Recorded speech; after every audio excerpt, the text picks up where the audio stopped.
This is Sniper Elite 5. We're here on Xbox Series S taking a look at this fifth main entry in the Sniper Elite franchise.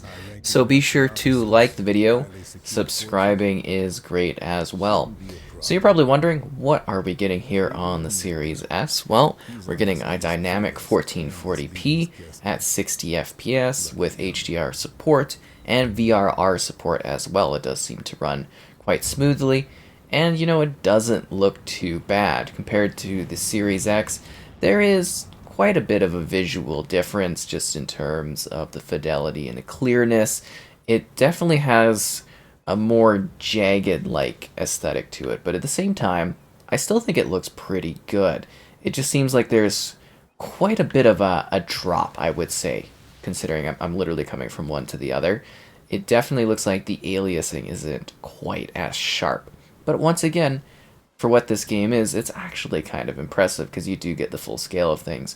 But when looking into the far distance, you can definitely tell that it's like almost like a bit of a shimmering-esque effect. But the full scale of it is beautifully presented here.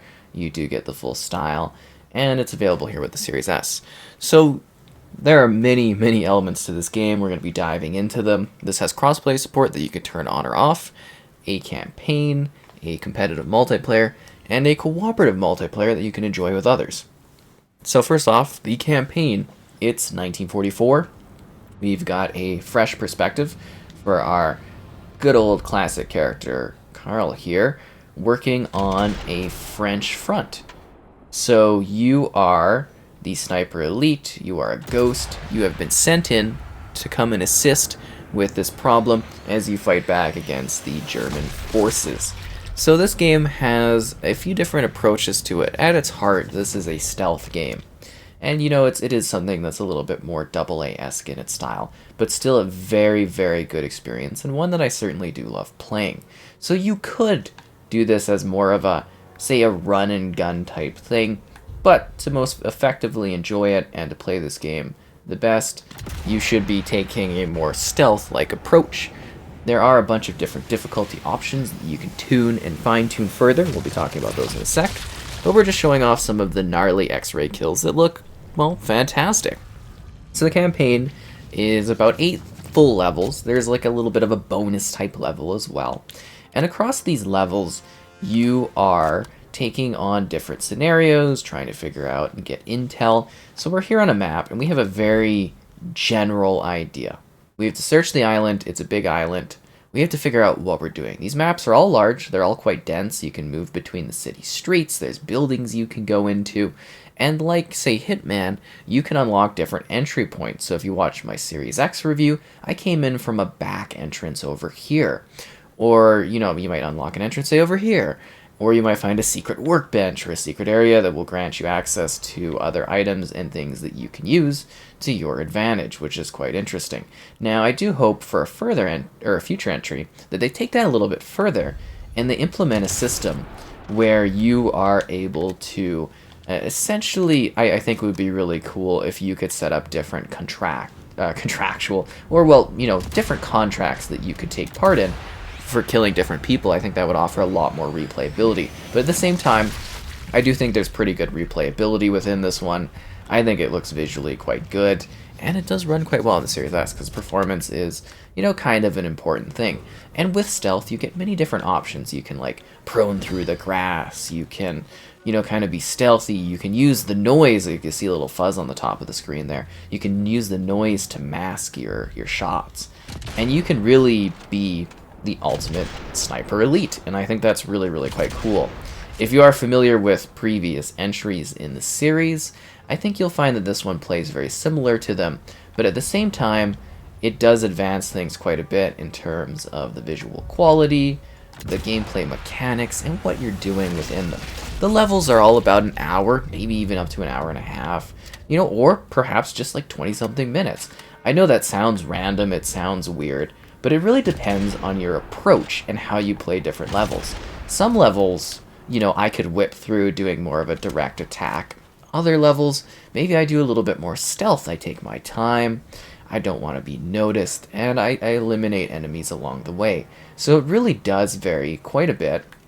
based on how you want to do things, which I think is fascinating. Because you get a whole approach where you're basically customizing your loadout, making choices for combat, and then heading in there. Oh, the alarm is being set by that guy. Oh, not going to get that because the other guy is shooting at me. So that's fantastic. And yes, stealth is way smarter than just running in here and shooting things. Oh, that guy's on a turret. That's not good. Ooh, that's not good at all. Don't worry, guys. I'm just bleeding out here. It's all good. And your skills will improve your character further. So we'll talk about that again in a little bit here. But some other mechanics that I find really, really interesting in this one is this invasion mechanic. So first off, you can play the game by yourself, or you could play it in co-op. So you can have one other player come with you, and you can tackle the campaign together. And I think that's really quite cool, that there's that element of, hey, you know, you could play this with somebody else, you can do even more tactical decisions, or you can jump in solo-like with our main character. And there's different characters you can choose to play as, too, as you progress and unlock more. It's really quite interesting. Ow. See, I've got a secondary here that's pretty good. So, with this invasion-type mechanic, you know, you can have two players, you could just have yourself. So you have two players, and then you can also have somebody invading. And you can also choose to become an invader. So the invader is kind of like on the German team. You are right there, you can see it popping up. You are trying to invade and eliminate the regular player that's trying to do their job. It's like sort of a cat and mouse type thing you could set up. As there's these little, I guess you would say, I don't know if communication type things, like little ringer, little phone things that will essentially be like, hey, where are you at? Where are you at? And, you know, it's like back and forth is what I'm trying to get across. It'd be like, oh, you know, you could see that this person's over here for a second, see you're over here, and now you kind of know where each other are. And I think that in itself is a really neat mechanic that takes things in a very different direction gameplay-wise. Because you can have these scenarios where you are trying to hunt each other and see who's kind of the best sniper. And then on top of that, you can also turn it off. So if you don't want it, you're like, oh, that'd be annoying, I don't want to deal with somebody hunting me. You can turn that off. You don't have to play with it. That is entirely up to you and how you want to engage with this game and play it. So there's also collectibles on levels. Like I said, many, many hidden secrets. And these will unlock new things and adjustments and all that kind of stuff. Like, there really is a lot to this game. It's complexity and gameplay-wise. And we've just literally been talking about the campaign. There is a whole lot to this experience, and I think it's quite fantastic that they've crafted such a well-rounded package that you can thoroughly jump into and enjoy. It's really, really quite neat. And then you can replay levels for different difficulty choices. You can adjust certain settings and different challenges. You really can go quite wild with this one. It looks cool, it feels good, it plays well. It is genuinely a fun time. Oh, I got the assault rifle out. That's not good. That's not good at all, because I wanted to kind of stealth kill that guy quick so I could get over there and steal some bandages. Yeah, because I'm like a one shot away from death, which is, you know, not ideal, because that essentially makes you die. So you can create save points at any point if you'd like. There's a photo mode, which we'll show as well. But I want to go to the main menu, and I want to pick a different mission. But we got to let it do its thing quickly, because I've died. I've gone into a death mode. Yeah, so mission failed. That's fine, not a big deal. So you can reload your save, pick your save, restart. Completely up to you and how you want to experience this game, which I think is fantastic. So we did this again with the Series X review as well, because it allows us to adjust what we're doing. Once again, this mission, because it's a really good setup. So you can see different starting location options, and then you can look at the difficulty, and you can see that you can change and tune every option. Combat too hard, you know, make it easier. Combat not hard enough, adjust it. And you get like a very detailed list of informational things, which I think is fantastic. And advanced combat, if you really want to go intense, like, you can go really, really hardcore, which is interesting.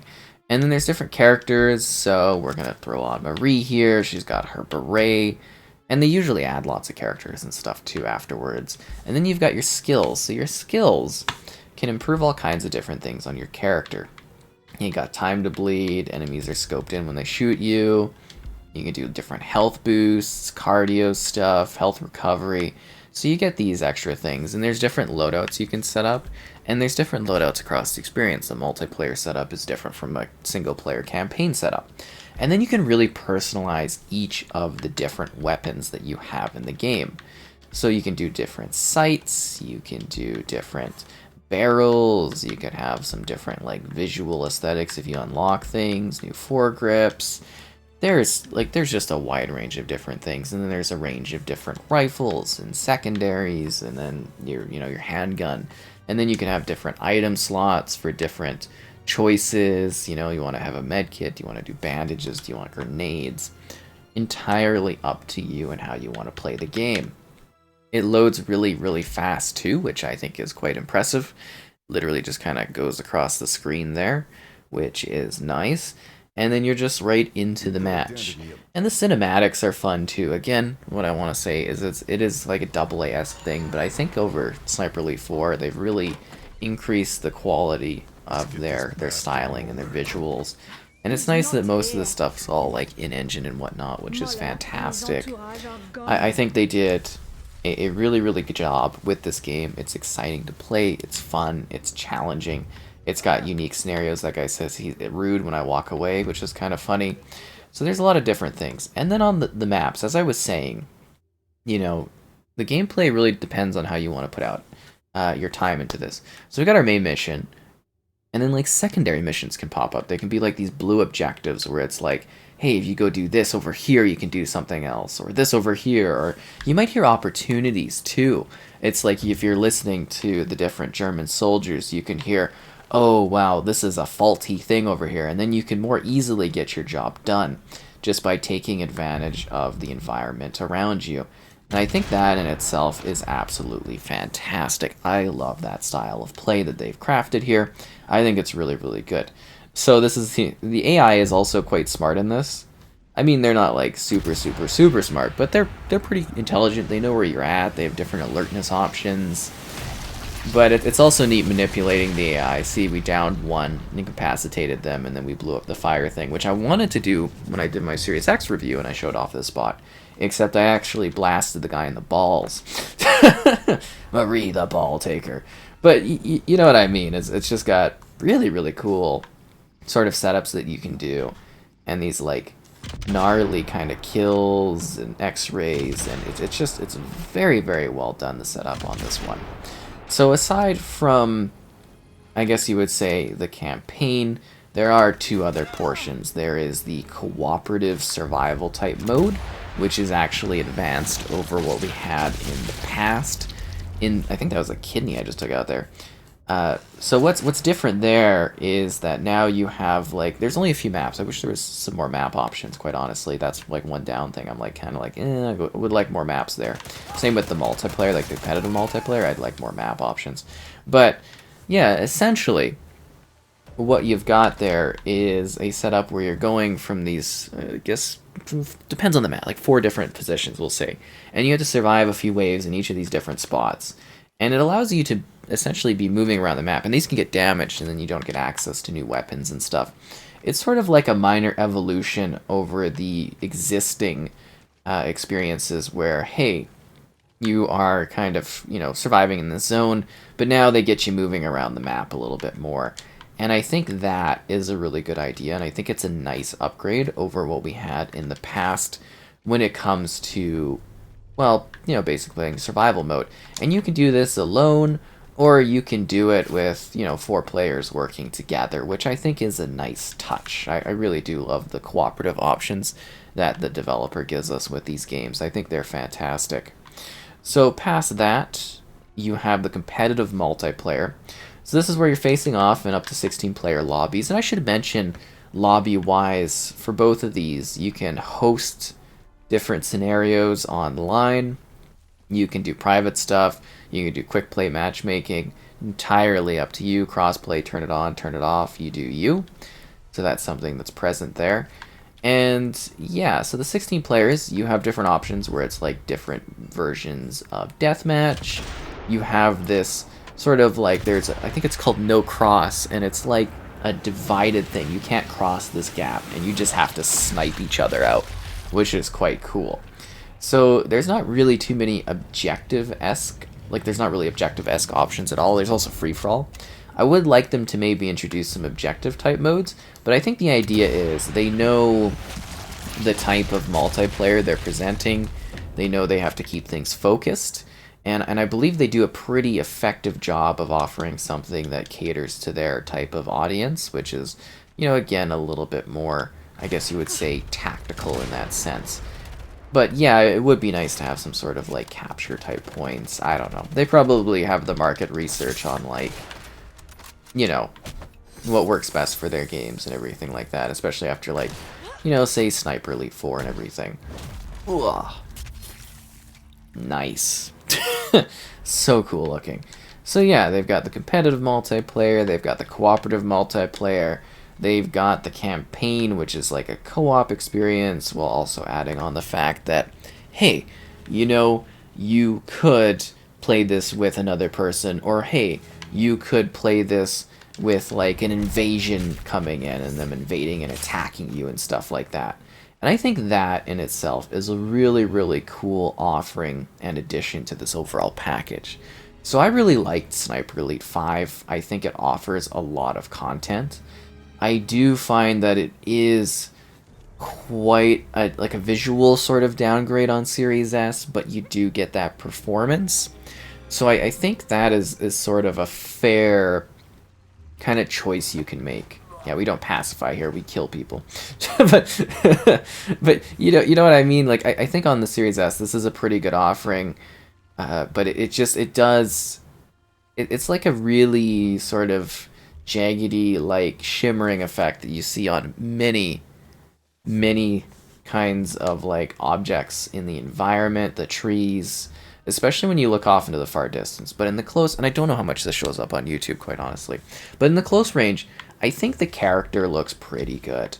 You know what I mean? Like I think, and that's something you spend a lot of time seeing is your character model. It does look pretty good.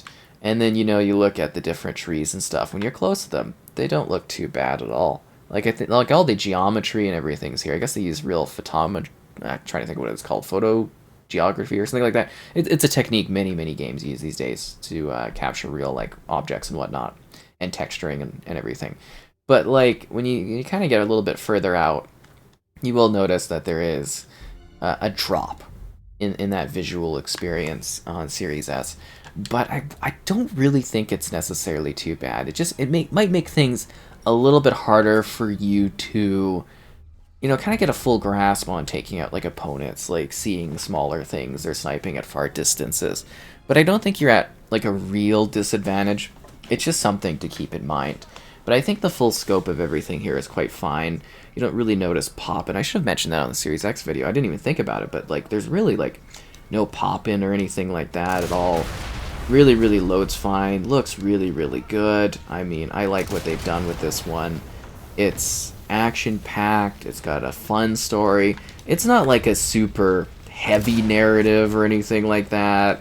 It's your very typical Sniper Elite game. You're going in, you're getting the job done that other people can't. You are like a ghost in this region.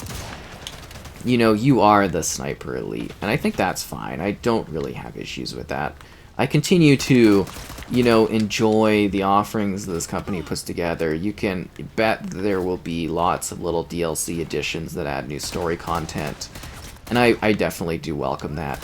And I love the variety of different places. I don't know if I really pinpointed that enough, but you get like castles or beaches or crumbling cities, or you might find yourself in this like, I don't want to say swampy, but more of like a murky type, you know, sort of wet area, like more like wetlands, I guess you would say.